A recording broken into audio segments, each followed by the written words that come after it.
So you're coding a game and your game is getting bigger and bigger and getting more complex, and you start having types of enemies, trees, or maybe build. So let me tell you the best way to create a data structure for them, which is Enums. I'm Sir Fadrik and I hope you're having a nice day. Let's get started. Using Enum, you can set your own variable types and set what information can this variable hold, and then basically use this to do whatever you want, as simple as using integer or float. Let's take an example here. We have a game that has couple types of enemies: humans, zombies, and robots. And they just differ in the type of the data structure, and that's it. And we will talk about it later in the video. Then we just create an empty script. Let's call it enums. And the name is not important, and we just write in it public enum, the name of the data structure unit types. We open the bracket and just write all the types that you want.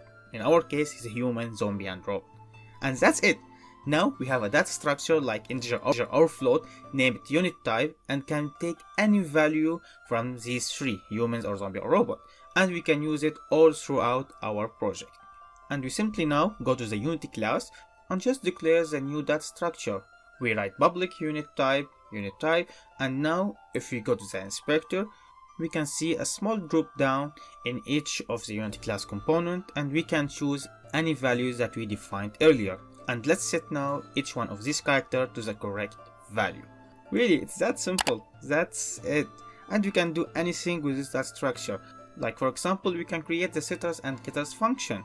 Or we can use them in the if statement, like if we hit another unit, we can check each type, or we can just go and use for a switch. We can put each unit type in a case of itself. And to see this step in action, let's take my game Steam Mine as an example. And Steam Mine is a pretty complicated game with that structure. We can mine ores and upgrade buildings and have items, so a lot of new data structures that we need to define.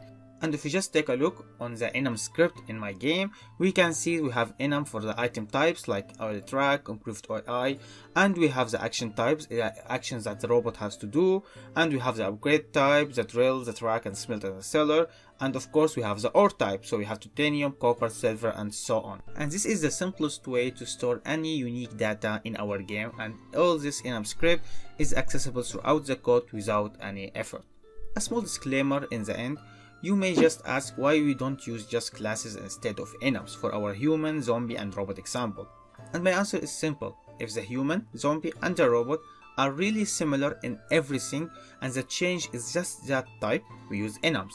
But if they are different in all other attributes, like the robot have another functions and the zombie has a function to kill other people and transform more zombies, then we should create a Unity class with the parent class and inherit everything to minor classes or children classes like the human class and the zombie class and the robot class.